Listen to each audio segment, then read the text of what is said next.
बंधुगण एक अत्यंत गुरुत्वपूर्ण एवं संवेदनशील प्रसंग रे आज सांबादिक सम्मेलनी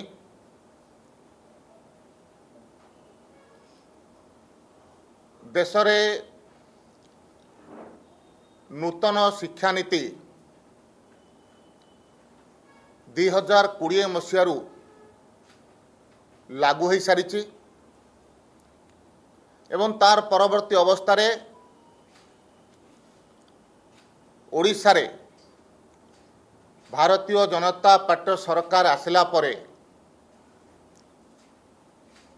से नूतन शिक्षा नीति को मध्य ओडिशा रे लागू करिसंती एवं से नूतन शिक्षा नीति आधार रे जेतेबेले गणशिक्षा विभाग रो पाठ्य पुस्तक प्रस्तुति करागला देखागला जे से पाठ्य पुस्तक रे अनेक त्रुटि रही से त्रुटि कारणरू आम समस्तंकु एवं साधारण जनता ठारू आरंभ करी माननीय मुख्यमंत्री पर्यंत ए विषय कष्ट देछि। ए त्रुटि आसिला परे माननीय मुख्यमंत्री उन्नयन कमिशन नेतृत्व रे एक कमिटी गठन करी ये त्रुटि विच्युतिर कारण एवं या पछाड़े को माने अछंती ये समस्त विषय तदंत करिबा पई कमिटी गठन करी निर्देश देले एवं से कमिटी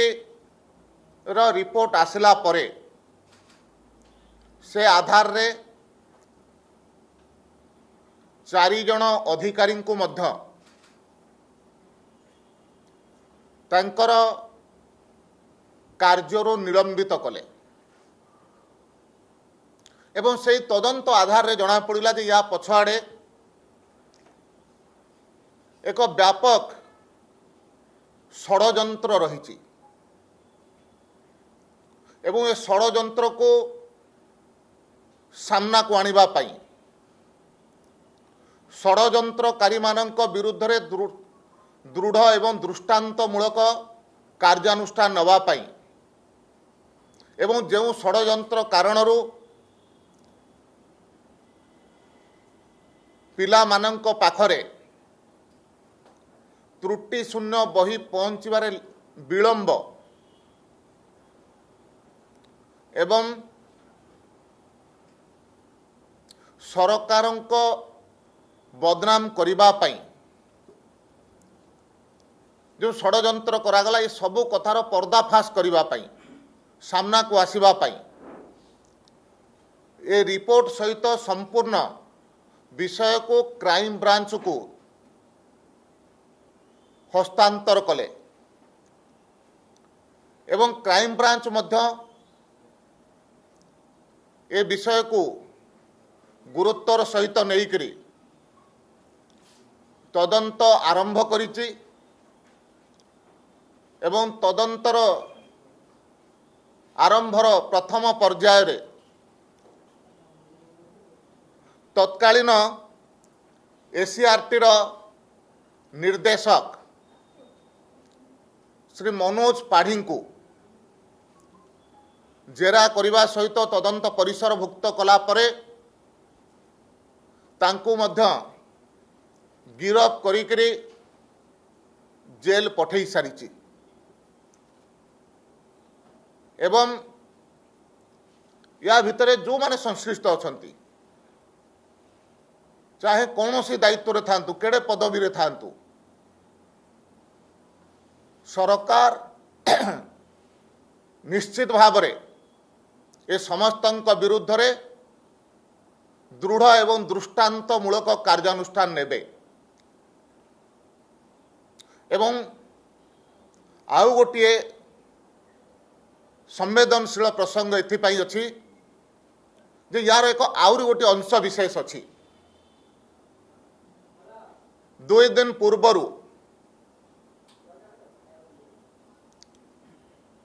जड़े तथाकथित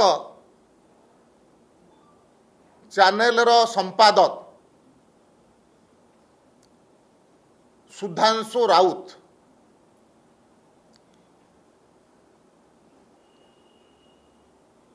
एक कार्यक्रम रे आसी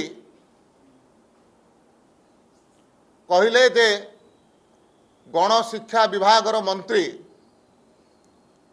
श्री नित्यानंद गंड तांको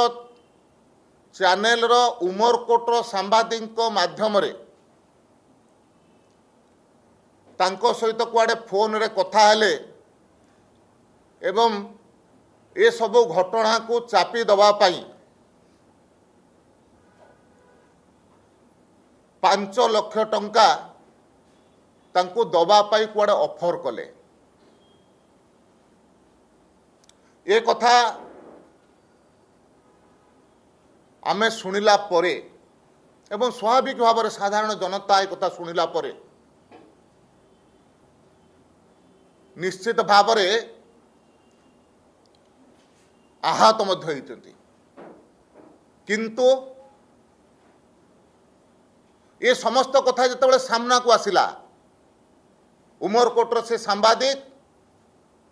फेसबुक लाइव रे आसिक कथा को खंडन कले जे संपूर्ण मिथ्या घटना एवं ता ठारो आउरी गोटे सबुठारो गुरुत्वपूर्ण प्रमाण होउची जे केते नीच स्तर को तथाकथित सांबादिक जाई पारंती।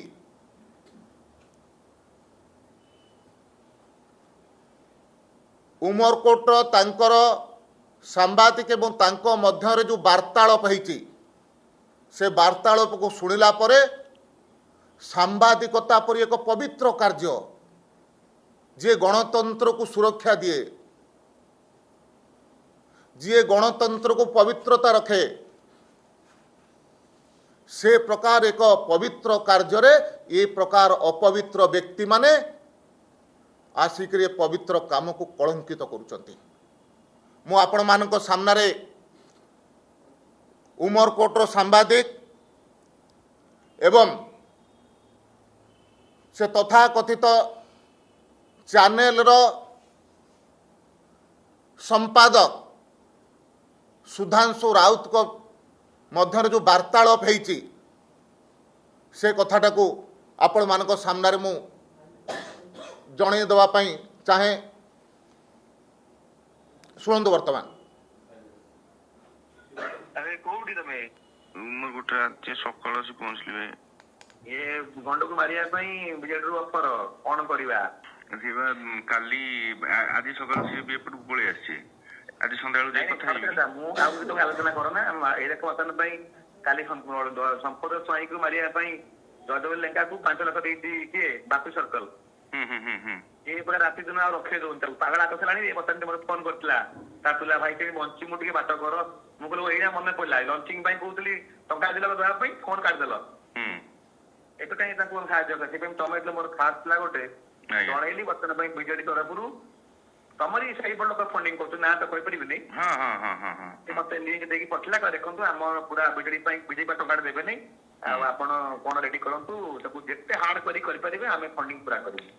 पहिले तुम कानून पकड़ दो लोकल प्लेटा कहबो जी नाही हमकु ये कला नहीं पता काम में पकड़ दियो हां मा बाबू पटे देखी 50,000 लखे कहि देई लाभ कोन मिलियो नहीं नहीं मु आज संध्याळ कथा ही कि नल कथा करै दिबी आपन डायरेक्ट फोन रे माने से तापसी को ऑलरेडी स्क्रिप्टिंग पाइन देलेनी एक हमर रंजन हमर चैनल पहुंचिया दरकार ये खला विजय वाला कार नो ये केही कारण होगी त परे भी ताकू ओटी भी मारी मारी एबी नवरा कथलानी हम टिके दया मया अछि आउ के बंदे हो लिखी हां हमर बडे परिया नहीं जे खाली हल्का कर कहियो पहले हमको दोस्त बनी हां हां मु आजी देखंतु ମୁଁ ଅନେକ ଏ ପ୍ରକାର ସାମ୍ବାଦିକମାନଙ୍କୁ ଜାଣୁଛି ଭୁବନେଶ୍ୱରରେ ଏବଂ ବିଭିନ୍ନ ସ୍ଥାନରେ ଲମ୍ବା ସମୟ ଧରିକରି ସାମ୍ବାଦିକତା ପରି ପବିତ୍ର କାର୍ଯ୍ୟରେ ରହିଲା ପରେ ମଧ୍ୟ ସାମାନ୍ୟ କଳଙ୍କ ବା ଦୁର୍ନୀତିର ଛିଟା ସେମାନଙ୍କ ଦେହରେ ଲାଗିନାହିଁ। କିନ୍ତୁ ଦୁର୍ଭାଗ୍ୟର କଥା ହେଉଛି ଏ ପ୍ରକାର ତଥାକଥିତ କିଛି ସୁପାରି ସାମ୍ବାଦିକ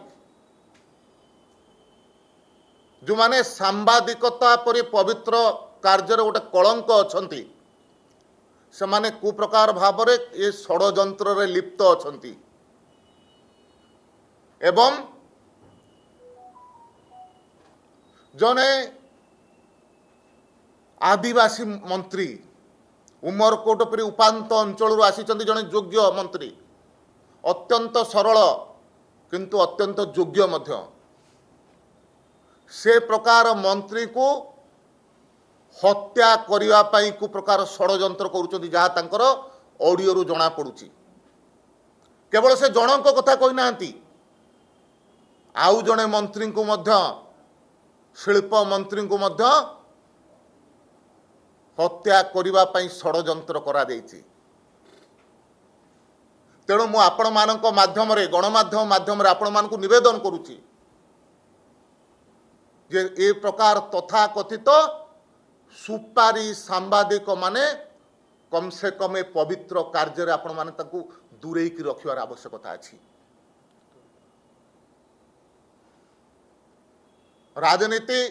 ରାଜନୀତି ବାଟରେ ହେବ, କିନ୍ତୁ ରାଜନୀତି ଭିତରେ ଏ ପ୍ରକାର ମାନସିକତା, ଏ ପ୍ରକାର ତଥାକଥିତ ସାମ୍ବାଦିକତାର କୌଣସି ସ୍ଥାନ ନାହିଁ। ଏବଂ ଯାହା ସେ ଅଡ଼ିଓରୁ ଜଣାପଡ଼ୁଛି ଯେ ଦୀର୍ଘ ଦିନ ଧରିକରି ଓଡ଼ିଶାରେ ବିଜୁ ଜନତା ଦଳ ଶାସନ କ୍ଷମତାରେ ଥିଲା, ସାଧାରଣ ଜନତାଙ୍କ ଦ୍ୱାରା ପ୍ରତ୍ୟାଖ୍ୟାତ ହେଲା ପରେ ସେ କୋଉ ସ୍ତରକୁ ଯାଇପାରେ। ଗଣମାଧ୍ୟମକୁ ଅପବ୍ୟବହାର କରିବା ପାଇଁ ସେ ମଧ୍ୟ ପଛଉ ନାହିଁ। ଯେଉଁ ଦଳ ଲୋକଙ୍କ ଦ୍ୱାରା ପ୍ରତ୍ୟାଖ୍ୟାତ ହେଲା, ଯେଉଁ ଦଳ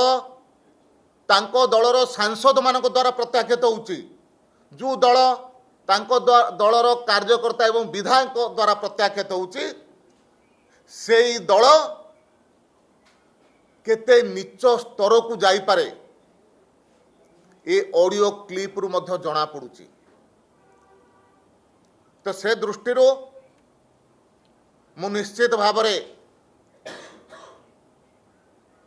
ବିଶ୍ୱାସ ରଖିବି ଏବଂ ଯେ ୟାଙ୍କ ବିରୁଦ୍ଧରେ ଏଫଆଇଆର ଦିଆଯାଇଛି, ନିଶ୍ଚିତ ଭାବରେ ତଦନ୍ତ ହେବ ଏବଂ ତଦନ୍ତରେ ଏ ପ୍ରକାର କାମଳ ସାମ୍ବାଦିକ ଯେଉଁମାନେ ଅଛନ୍ତି, ଯେଉଁମାନେ ପବିତ୍ର କାର୍ଯ୍ୟକୁ ଅପବିତ୍ର କରିବା ପାଇଁ ଚେଷ୍ଟା କରୁଛନ୍ତି,